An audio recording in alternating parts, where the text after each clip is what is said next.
ஸ்திரீயே இதோ உன் மகன். சீஷனை பார்த்து இதோ உன், அதன் அர்த்தம் என்னன்னா அம்மாவை நீ பார்த்துக்கணும். இயேசு ரொம்ப ஆச்சரியமானவர். இயேசு இந்த பூமியில வாழ்ந்த நாட்களில் இயேசு வாயை திறந்து பிதான்னு நிறைய வாட்டி கூப்பிட்டிருக்கிறார். ஒரு வாட்டியாவது அம்மான்னு கூப்பிட்டாரா?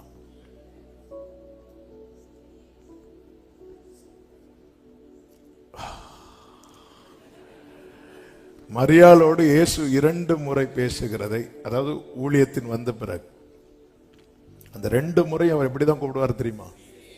ஸ்திரீன்னு தான் கூப்பிடுவார்.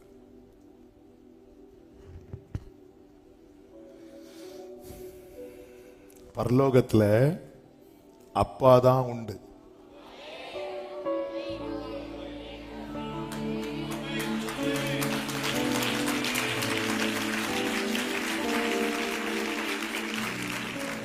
ஆமே. அப்ப உண்மையிலே சரி, நம்ம செய்திக்கு வருவோம். போனா ஸ்டடி ஆயிரும். கர்த்தர் உங்களை ஆசீர்வதிப்பாராக. எதுக்கு இதை சொல்றேன்னா, இயேசுவின் நாமத்தில் ஜெபிக்கிறோம். எங்கள் நல்ல அம்மாவே இல்ல, பிதாவே, சத்தியத்தை அறிவீர்கள், சத்தியம் உங்களை விடுதலையாக்கும். அப்ப இந்த இடத்துல வச்சு கொஞ்ச நேரத்தில் என்ன பண்ணிருக்கலாம்? யோவான் யோவான் இங்க பாரு, அம்மாவை பார்த்துக்கோன அப்படி சொல்லி இங்க அந்த வேலையெல்லாம் பண்ணிருக்கலாம். இந்த வேலையெல்லாம் பண்ணிருந்தா எது கட் பண்ணணும் தெரியுமா? ஜெபத்தை கட் பண்ணணும். நமக்கு டைம் இல்லைங்கிறதுக்காக நம்ம எதை கட் பண்றோம் தெரியுமா? லைஃப்ல பிரேயரை கட் பண்றோம். ஜெபத்தை ஒருத்தங்க கட் பண்றாங்கன்னா அவங்க பரலோக தொடர்பை துண்டிக்கிறாங்கன்னு அர்த்தம். இயேசு கிறிஸ்துவும் ஜெபமும் அப்படிங்கிற ஒரு தலைப்புல தான் ஒரு 5 காரியத்தை இந்த வேத பகுதியிலிருந்து வேகமாய் சொல்ல விரும்புகிறேன். எப்படி வேணாலும் டைட்டில் வச்சுக்கலாம், ஜெபமும் இயேசுவும் அல்லது இயேசுவும் ஜெபமும். அவர் ஜெபத்துக்கு எவ்வளவு முக்கியத்துவம் கொடுக்கிறார். பிரியமான கர்த்தருடைய பிள்ளைகளை, அன்பு சபையே, நம்முடைய லைஃப்ல வாலிபர்கள் கேட்கறீங்க, வாலிபர்கள் நல்லா புரிஞ்சுக்கோங்க. எப்பவுமே வாலிபர்களே நல்ல கவனிங்க, பிள்ளைகளே நல்ல கவனிங்க. நமக்காக ஜெபிக்கிறவங்க பேரண்ட், ஜெபிக்கிறவங்க இருக்கிறாங்கன்னு சொல்லிட்டு நிறைய பேர் ஜெபிக்காம இருப்பாங்க தெரியுமா? அவங்க வாழ்க்கையில அவங்க பண்ற பெரிய தப்பு. இவங்க ஜெபம் பண்றாங்க, அவங்க ஜெபம் பண்றாங்கன்னு சொல்லிட்டு ஜெபிக்காம இருக்கிறாங்க தெரியுமா? அவங்க லைஃப்ல அவங்க பண்ற பெரிய தப்பே அதான். ஜெபம் என்றால் என்ன? அதாவது தேவனோடு உள்ள அந்த உறவு, அந்த தொடர்பு, அந்த ரட்சிப்பின் அனுபவம் வர்றது வரைக்கும் பிள்ளைகளுக்கு அந்த ஜெபத்துக்கு அவங்களுக்கு என்ன இருக்காது? சம்பந்தமே இருக்கு. ஆனாலும் நம்ம சொல்லி சொல்லி வளர்த்து வளர்த்து பிள்ளைங்களை ஜெபம் பண்ண பழகி கொண்டு இருக்கிறோம். அந்த அந்த தொடர்பு, அந்த தேவனோடு உள்ள சந்திப்பு உண்டான பிறகு எனக்காக அவங்க ஜெபம் பண்றாங்க, இவங்க ஜெபம் பண்றாங்க, பாஸ்டர் ஜெபம் பண்றாரு, சர்ச்சில் ஜெபம் பண்றாங்க, பெற்றோர் ஜெபம் பண்றாங்க, இப்படி சொல்லிட்டு ஒருத்தங்க ஜெபம் பண்ணாம இருக்கிறாங்க தெரியுமா? அது எப்படிப்பட்ட நிலைமை தெரியுமா? யோனா கப்பலின் அடித்தட்டில் படுத்து கொண்டிருந்த போது எல்லாரும் அவங்கவங்க தெய்வத்தை வேண்டிக் கொண்டிருந்த நிலை. கடைசியில் ஜெபத்தின் முடிவில் அவனை தூக்கி எங்க போட்டாங்க? அதுதான்.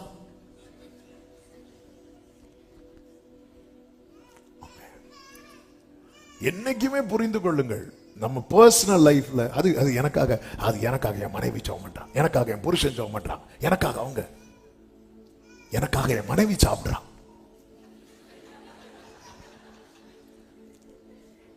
சொல்றோமா? சொல்ல மாட்டோம்.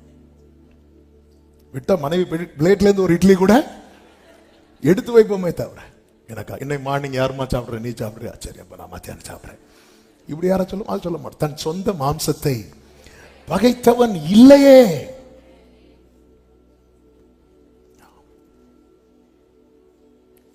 சார் சொல்லுவாங்க, அப்படி தலைவலி மாறவே வேண்டாம், தலை வெடிச்சு போகட்டும், அந்த அமிர்தாஞ்சன் எடுத்து லைட்டா போட்டு விடுன்னு சொல்லுவாங்க.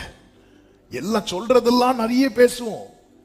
நம்ம லைஃப்ல ஐயோ டைம் இல்லைன்னு சொல்லிட்டு நிறைய காரியத்தை கட் பண்றோம். ஆனா எதை வேணாலும் நீ உன் லைஃப்ல கட் பண்ணு, ஜெபத்தை மட்டும் கட் பண்ணிராத. உன் லைஃப்ல ஜெபத்தை மட்டும் கட் பண்ணிராத. ஜெபம் உன் லைஃப்ல இல்லைன்னா தொடர்பு எல்லைக்கு வெளியே போயிட்டேன்னு அர்த்தம். தொடர்பு எல்லைக்கு ஒருத்தங்க வெளியே போயிட்டாங்கன்னா அவங்களுக்கு என்ன ஆகும்னு தெரியாது, என்ன ஆச்சுன்னு. இதுதான் சத்தியம். பிரியமான கர்த்தருடைய பிள்ளைகளே, எவ்வளவு நேரங்கிறது இரண்டாவது மேட்டர். நம்ம தொடர்பு எல்லைக்கு வெளியே இருக்கிறோமா உள்ளே இருக்கிறோமா? இயேசுவை பாருங்கள். இந்த கொஞ்ச நேரத்தில் தூங்கி எழும்பி காலையில வருவாங்கனால அது கொஞ்சம் பரவாயில்ல. இந்த ராத்திரியில வர போகிறார்கள். இயேசுவுக்கு அது நன்றாய் தெரியும். காரணம் யூதாஸ் எழும்பி போயிட்டான். அவன் போய் கொஞ்ச நேரத்தில் கூட்டி கொண்டு வர போகிறான். இது இந்த ராக்காலம், இயேசுவை பிடிக்கிற காலம். அந்த நேரத்துல அவர் அவர் அவர் சீஷர்கள்ட்ட சொல்லுவாரு, 1 மணி நேரமாவது. அப்போ இயேசு கிறிஸ்து அந்த 1 hour சொன்னது எப்போ தெரியுமா? அவருக்கு நேரம் இல்லாத போது. நமக்கு நேரம் இருக்கும் போதே 1 மணிக்கு ஒரு பிச்சி பிச்சி பிச்சி, காலையில 15 நிமிஷம், மதியம் 15 நிமிஷம், எவ்வளவு நேரம் ஆச்சு? அரை மணிக்கு இன்னைக்கு 35 நிமிஷம். அப்போ நைட் எவ்வளவுதான் பண்ண போதும்? இந்த மெடிசின் போடுற மாதிரி. இயேசுவுக்கு டைமே இல்லாத டைம். அவர் என்ன கேட்கிறார்? இப்போ உனக்கு நேரமே இல்லை பேதுரு, அதனால ஹல்லேலூயா. அந்த ஆபிரகாம் கத்தியோட நிறுத்தி இருக்கலாம். சிலர் அப்படி பார்க்கிற பார்வை அப்படிதான் இருக்கு. பிரியமான கர்த்தருடைய பிள்ளைகளை, நம்முடைய வாழ்க்கையில இயேசுவும் ஜெபமும் என்று எடுக்கும் போது இது எவ்வளவு பெரிய ஒரு ஆச்சரியமா இருக்கிறது. நாமும் நம்முடைய பிரேயர் லைஃபும் அப்படி எடுக்கும் போது நமக்கு எல்லாமே கைகூடி வந்தால் 1 மணி நேரம் திகைப்பது, 1 மணி நேரம் கம்ப்ளீட் பண்றதே நமக்கு சேலஞ்சா இருக்குல்ல லைஃப்ல. இயேசுவுக்கு டைமே இல்லை, கொஞ்ச நேரத்துல பிடிக்க வராங்க. அப்படி டைம் இல்லாத நேரத்துல கூட அவர் மினிமம் 1 hour ஸ்பெண்ட் பண்றார். அதன் அர்த்தம் என்ன? ஜெபம் இல்லாத கிறிஸ்தவ வாழ்க்கை, ஜெபம் இல்லாத வாழ்க்கை உண்மையான கிறிஸ்தவ வாழ்க்கையே இல்லை. ஹல்லேலூயா. ஒரு பாட்டு பாடுவோம். ஜெப ஆவி என்னில் ஊற்றும் தேவா, ஜெப சிந்தை என்னில் தாரும் தேவா, ஜெப ஆவி என்னில் ஊற்றும் ஆமென், ஜெப சிந்தை என்னில் தாரும். உறங்காத கண்கள் வேண்டும், உணர்வுள்ள நெஞ்சம் வேண்டும், முடியாத கண்ணீர் வேண்டும், நீரே என்னை நடத்த வேண்டும். உறங்காத உணர்வுள்ள நெஞ்சம் வேண்டும். அன்பு உள்ளமே, பெற்றோரை உங்க கையில பிள்ளைகளை நம்பி கொடுத்திருக்கும் போது நம்மால 1 மணி நேரம் ஜெபிக்க முடியலன்னு அந்த பிள்ளைகளுக்கு என்று நம்ம என்ன செய்து கொண்டிருக்கிறோம்? ஃபியூச்சர் நமக்கு முன்னாடி பெரிய கேள்விக்குறியா இருக்கும் போது நம்மால 1 மணி நேரம் ஜெபிக்க முடியவில்லை என்றால் நாம் என்ன செய்து கொண்டிருக்கிறோம்? சோதனைக்கு உட்படாதபடிக்கு, சோதனைக்கு உட்படாதபடி. உட்பட்ட பிறகு ஒண்ணும் பண்ண முடியாது. உட்பட்ட பிறகு ஒண்ணுமே பண்ண முடியாது. சோதனைக்கு உட்பட்டுட்டோம் வைங்கள, மறுதலிக்காம இருக்கிறது சேலஞ்சான காரியம். மறுதலிக்காம இருக்கிறது சேலஞ்சான காரியம். சோதனைக்கு பேதுரு உட்பட்டுருவான். உட்பட்டதுக்கு அப்புறம் அந்த நெருப்பு மூட்டுற இடத்துல போய் உட்கார்ந்து இருந்து பேதுரு 1000 ஸ்தோத்திர பலி சொல்லிட்டு இருந்தாரா? இயேசுவை நினைக்கிறதுக்கே முடியல, இயேசுவை நினைக்கவே முடியல. இயேசு அப்படி எனக்கு தெரியாதுன்ட்டா. மறுதலிக்காம இருக்கிறதே பெரிய சேலஞ்சான விஷயம். எனக்கு ஆண்டவர் ஏதாவது செய்யணும், எல்லாருடைய எதிர்பார்ப்பும் அதுதான். ஆனா நம்மளால நம்ம லைஃப்ல பிரேயர் இல்லைன்னா நம்ம எதை வச்சு எதிர்பார்த்து கொண்டிருக்கிறோம்? இயேசுவை பாருங்க, அவர் வைத்து போன அந்த அடிச்சுவடை பாருங்கள். அந்த இரவுல ரொம்ப பிஸியான இரவு, பதட்டமான இரவு, ரொம்ப ஒரு முக்கியமான இரவு, டைமே இல்லாத இரவு. டைம் இல்ல. ஏன் ஜோம் பண்ணலன்னு கேட்ட நாம சொல்றதுலாம் டைம் இல்ல.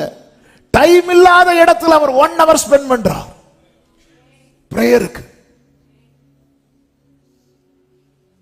டைம் இருந்தா இரவு முழுவதும் ஜெபிக்கிறத பைபிள்ல பார்க்கிறோம். பிரியமானவர்களே, நம் நிலையை உணர்ந்து நம்ம இதுக்கெல்லாம் கிருபையை கேட்கணும். இந்த செய்தி வந்து கொண்டிருக்கும் போதே உங்க இருதயம் கிருபையை கேட்கட்டும். ஆண்டவர், என் வாழ்க்கையில் இப்படிப்பட்ட ஜெப அனுபவம் உண்டாகட்டும். ஆண்டவரே, ஜெப அனுபவம் உண்டாகட்டும் அப்பா. ஆமென் சொல்லுங்க பார்க்கலாம். முதல் காரியத்தை நீங்கள் கவனித்தீர்கள் என்றால், அவர் ஜெபத்துக்கு தடை வராதபடி பார்த்து கொண்டார். ஜெபத்திற்கு தடை வராதபடி பார்த்து கொண்டார். அதே மார்க்கு சுவிசேஷம் 14வது அதிகாரத்தின் 32வது 33வது வசனத்தை வாசியுங்கள். பின்பு கெத்செமனே என்னப்பட்ட இடத்திற்கு வந்தார்கள். அப்பொழுது அவர் தம்முடைய சீஷர்களை நோக்கி நான் ஜெபம் பண்ணும் அளவும் இங்கே உட்கார்ந்திருங்கள் என்று சொல்லி பேதுருவையும் யாக்கோபையும் யோவானையும் தம்மோடே கூட்டிக் கொண்டு போய் திகிலடையவும் மிகவும் வியாகுலப்படவும் தொடங்கினார். இயேசு தெரிந்தெடுத்த சீஷர்கள் எத்தனை பேர்? 12 பேர். இப்ப அவர் ஜெபம் அப்படின்னு போகும்போது 2 செட்டா பிரிக்கிறார் பாருங்க. மற்ற 9 பேரையும் ஒரு இடத்துல நிறுத்தி வைத்து விட்டு 3 பேரை மட்டும் கூட்டிட்டு போறார். அதாவது நம்முடைய பிரேயருக்கு தடை வராதபடி நாம் பார்த்து கொள்ள வேண்டும். எப்படி பார்த்து கொள்ள வேண்டும் என்றால், அந்த க்ளோஸ் ரிலேஷன்ஷிப் இருக்குல்ல, யாரோடு இருக்க வேண்டும், யாரோடு இருக்க கூடாது என்பதுல ரொம்ப தெளிவா இருக்கணும். இன்னாரோடு நான் நெருங்கி பழகுனா என் பிரேயருக்கு தடை உண்டாகும் அப்படின்னு தெரிஞ்சிட்டுன்னா நான் அந்த பழகிறத விடக்கூடாது. எதை விடணும் தெரியுமா? அந்த நெருங்கி பழகிறத விடணும். இயேசு கால் கழுவும் போது இந்த 3 பேர் காலை மட்டும் கழுவல, 12 பேருடைய காலை சேர்த்து தான் கழுவினார். அதன் அர்த்தம் என்ன? அவரிடத்துல என்ன இல்லை? பட்சபாதம் இல்லை. அவருடைய அன்பு எப்படி இருந்துச்சு? எல்லாரும் ஒரே மாதிரி தான் இருந்துச்சு. ஆனா அவருடைய பிரேயருக்கு தடை வந்துடக்கூடாது.